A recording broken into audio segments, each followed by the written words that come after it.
Hi ಎಲ್ಲರಿಗೂ, welcome to my little kitchen cooking channel. ಇವತ್ತು ನಾವು ಮಾಡ್ತಾ ಇರುವಂಥ ರೆಸಿಪಿ ಸಿಂಪಲ್ ಆಗಿ, ಈಸಿಯಾಗಿ, ಟೇಸ್ಟಿಯಾಗಿ ಮಾಡುವಂಥ ಎಗ್ ಕರಿನ ಮಾಡ್ತಾ ಇದ್ದೀನಿ. ಇದಕ್ಕೆ ಬೇಕಾಗಿರುವಂಥ ಐಟಮ್ಸ್ ನೋಡೋಣ ಬನ್ನಿ. ಎಗ್, ಈರುಳ್ಳಿ, ಟೊಮೆಟೊ, ಹಸಿಮೆಣಸಿನ್ಕಾಯಿ, ಶುಂಠಿ ಬೆಳ್ಳುಳ್ಳಿ ಪೇಸ್ಟ್, ಕೊತ್ತಂಬರಿ ಸೊಪ್ಪು, ಧನಿಯಾ ಪೌಡರ್, ಚಿಲ್ಲಿ ಪೌಡರ್, ಅರಿಶಿನ ಪುಡಿ, ಉಪ್ಪು, ಗರಂ ಮಸಾಲ, ಚಾಟ್ ಮಸಾಲ, ಜೀರಾ ಪೌಡರ್ ಮತ್ತು ಪೆಪ್ಪರ್ ಪೌಡರ್, ಚಕ್ಕೆ, ಲವಂಗ, ಏಲಕ್ಕಿ, ಜೀರಿಗೆ, ಮರಾಠಿ ಮೊಗ್ಗು ಮತ್ತು ಮೊಸರು. ಮೊದಲು ಒಂದು ಜಾರ್ಗೆ ಕಟ್ ಮಾಡಿ ಇಟ್ಕೊಂಡಿರೋವಂಥ ಟೊಮೆಟೊ, ಕೊತ್ತಂಬರಿ ಸೊಪ್ಪು ಮತ್ತು 3ರಿಂದ 4 ಹಸಿಮೆಣಸಿನ್ಕಾಯಿನ ಹಾಕಿ ರುಬ್ಕೊತಾ ಇದ್ದೀನಿ. ಇದಕ್ಕೆ ಯಾವುದೇ ಥರ ನೀರು ಸೇರಿಸಿಲ್ಲ, ಟೊಮೆಟೊನೆಲ್ಲ ನೀರಿನ ಅಂಶ ಇರೋದ್ರಿಂದ ಹಾಗೆ ರುಬ್ಕೊತಾ ಇದ್ದೀನಿ. ಇವಾಗ ಈ ಪೇಸ್ಟ್ ರೆಡಿಯಾಗಿದೆ.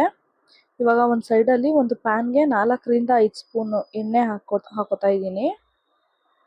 ಆಮೇಲಿಂದ ಆವಾಗಲೇ ತೆಗೆದಿಟ್ಕೊಂಡಿದ್ವಲ್ಲ ಎಲ್ಲ ಸ್ಪೈಸಸ್ಸು, ಆ ಸ್ಪೈಸಸ್ನ ಹಾಕ್ಕೊಂಡು ಈರುಳ್ಳಿ ಹಾಕ್ಕೊತಾ ಇದ್ದೀನಿ. ಸಣ್ಣದಾಗಿ ಕಟ್ ಮಾಡಿ ಎತ್ತಿಟ್ಕೊಂಡಿರೋ ಅಂಥ ಈರುಳ್ಳಿ ಇದು. ಸಣ್ಣದಾಗಿ ಕಟ್ ಮಾಡ್ಕೊಳ್ಳಿ. ಈರುಳ್ಳಿ ಹಾಕ್ಕೊತಾ ಇದ್ದೀನಿ. ಈರುಳ್ಳಿ ಗೋಲ್ಡನ್ ಬ್ರೌನ್ ಬರಬೇಕು, ಅಲ್ಲಿ ತನಕ ಚೆನ್ನಾಗಿ ಫ್ರೈ ಆಗಬೇಕು. ನಾವು ಈರುಳ್ಳಿ ಫ್ರೈ ಆಗೋ ತನಕ ಮೊಟ್ಟೆನ ಸ್ಲೈಸಸ್ ಮಾಡ್ಕೊಳ್ಳೋಣ. ಬೇಯಿಸಿಟ್ಕೊಂಡಿದ್ದೆ ಆವಾಗಲೇ ಮೊಟ್ಟೆನ. ಇವಾಗ ಈರುಳ್ಳಿ ಫ್ರೈ ಆಗೋಷ್ಟಕ್ಕೆ ಮೊಟ್ಟೆನ ಸ್ಲೈಸಸ್ ಮಾಡ್ಕೊತಾ ಇದ್ದೀನಿ. ಈರುಳ್ಳಿ ಗೋಲ್ಡನ್ ಬ್ರೌನ್ ಬಂದಮೇಲೆ 1 ಸ್ಪೂನಷ್ಟು ಶುಂಠಿ ಬೆಳ್ಳುಳ್ಳಿ ಪೇಸ್ಟ್ ಹಾಕ್ಕೊಂಡು ಮಿಕ್ಸ್ ಮಾಡ್ಕೊತಾ ಇದ್ದೀನಿ. ಈರುಳ್ಳಿ ಹಸಿ ವಾಸನೆ ಹೋಗೋ ತನಕ ಮಿಕ್ಸ್ ಮಾಡಿಕೊಂಡು ಶುಂಠಿ ಬೆಳ್ಳುಳ್ಳಿ ಪೇಸ್ಟ್ ಹಾಕ್ಕೊಂಡು ಅದು ಸ್ವಲ್ಪ ಹಸಿ ವಾಸನೆ ಹೋದ್ಮೇಲೆ ನಾವು ರುಬ್ಬಿಟ್ಕೊಂಡಿರೋವಂಥ ಪೇಸ್ಟ್ ಇದೆಯಲ್ಲ ಅದನ್ನು ಹಾಕ್ಕೊಂಡು ಚೆನ್ನಾಗಿ ಮಿಕ್ಸ್ ಮಾಡಿಕೊಂಡು ಅದು ಸ್ವಲ್ಪ ಎಣ್ಣೆ ಬಿಡೋ ತನಕ, ಫ್ರೈ ಆಗೋ ತನಕ ಒಂದು 5 ನಿಮಿಷ ಬೇಯಿಸ್ಕೊಂಡ್ರೆ ಸಾಕಾಗುತ್ತೆ.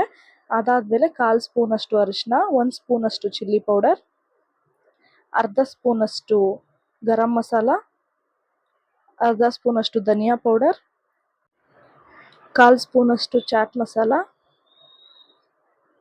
ಅರ್ಧ ಸ್ಪೂನಷ್ಟು ಪೆಪ್ಪರ್ ಪೌಡರ್.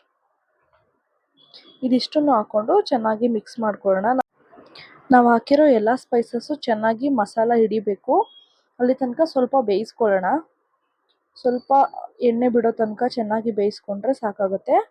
ನಾನು ಇವಾಗಲೇ ಒಂದು ರುಚಿಗೆ ಎಷ್ಟು ಬೇಕಷ್ಟು ಉಪ್ಪು ಹಾಕ್ಕೊತಾ ಇದ್ದೀನಿ. ಉಪ್ಪು ಹಾಕ್ಕೊಂಡಾದ್ಮೇಲೆ ನಾನು ಇವಾಗ ಇದಕ್ಕೆ ಮೊಸರನ್ನ ಹಾಕ್ಕೊತಾ ಇದ್ದೀನಿ. ಮೊಸರನ್ನ ವಿಸ್ಕ್ ಮಾಡಿ ಇಟ್ಕೊಂಡಿದ್ದೀನಿ ನಾನು. ವಿಸ್ಕ್ ಮಾಡಿರೋವಂಥ ಮೊಸರನ್ನ ಹಾಕ್ಕೊತಾ ಇದ್ದೀನಿ. ನೀವು ಮಾಮೂಲಿ ಮೊಸರನ್ನ ಹಾಕ್ಕೋಬೋದು. ಹಾಗೆ ಮೊಸರನ್ನ ಡೈರೆಕ್ಟಾಗಿ ಹಾಕಿದ್ರೆ ಸ್ವಲ್ಪ ಒಡ್ಕೊಬಿಡುತ್ತೆ. ಅದಕ್ಕೆ ನಾನು ವಿಸ್ಕ್ ಮಾಡಿ ಮೊಸರನ್ನ ಹಾಕ್ಕೊತಾ ಇದ್ದೀನಿ. ನೀವು ಹೇಗೆ ಬೇಕಾದರೂ ಹಾಕ್ಕೋಬೋದು, ಹಾಗೇನಾದರೂ ಹಾಕ್ಕೋಬೋದು, ಅಥವಾ ವಿಸ್ಕ್ ಮಾಡಿ ಆದರೂ ಹಾಕ್ಕೋಬೋದು. ಒಂದು ಮೊಸರೆಲ್ಲ ಹಾಕ್ಕೊಂಡಾದ್ಮೇಲೆ ಒಂದು 2 ಮಿನಿಟ್ಸ್ ಹಾಗೆ ಚೆನ್ನಾಗಿ ಮಿಕ್ಸ್ ಮಾಡಾದ್ಮೇಲೆ ನಾನು ನೀರನ್ನ ಹಾಕ್ಕೊತಾ ಇದ್ದೀನಿ. ನೀರಿಗೆ ಕನ್ಸಿಸ್ಟೆನ್ಸಿ ಎಷ್ಟು ಬೇಕೋ ಅದನ್ನು ನೋಡ್ಕೊಂಡು ಹಾಕ್ಕೊಳ್ಳಿ. ಒಂದು ಅರ್ಧ ಮುಕ್ಕಾಲು ಕಪ್ಪಷ್ಟು ನಾನು ನೀರು ಹಾಕ್ಕೊತಾ ಇದ್ದೀನಿ. ನೀರು ಹಾಕ್ಕೊಂಡಾದ್ಮೇಲೆ ಅದು ಚೆನ್ನಾಗಿ ಬಾಯ್ಲ್ ಆಗೋಕ್ಕೆ ಶುರು ಆದಮೇಲೆ ನಾವು ಎಗ್ ಹಾಕ್ಕೋಬೇಕಾಗತ್ತೆ. ಚೆನ್ನಾಗಿ ಎಣ್ಣೆ ಎಲ್ಲ ಬಿಟ್ಕೊಳ್ಳೋ ತನಕ ಕುದಿಬೇಕು. ಈಗ ನೋಡಿ ಕುದೀತಾ ಇದೆ ಇದು. ಇವಾಗ ನಾನು ಆವಾಗಲೇ ಸ್ಲೈಸಸ್ ಮಾಡಿ ಇಟ್ಕೊಂಡಿರೋ ಅಂಥ ಎಗ್ನ ಹಾಕ್ಕೊತಾ ಇದ್ದೀನಿ. ಮೊಟ್ಟೆ ಹಾಕ್ಕೊಂಡ್ಮೇಲೆ ಜಾಸ್ತಿ ಮಿಕ್ಸ್ ಮಾಡೋದಕ್ಕೆ ಹೋಗಬಾರ್ದು. ಲೈಟಾಗಿ ಅಲ್ಲೇ ಮೇಲ್ಮೇಲೆ ಸ್ವಲ್ಪ ಮಿಕ್ಸ್ ಮಾಡಿಕೊಂಡು ಒಂದು 2-3 ಮಿನಿಟ್ಸ್ ಅಷ್ಟು ಅದನ್ನು ಕುದಿಯೋದಕ್ಕೆ ಬಿಟ್ಟರೆ ಸಾಕಾಗುತ್ತೆ.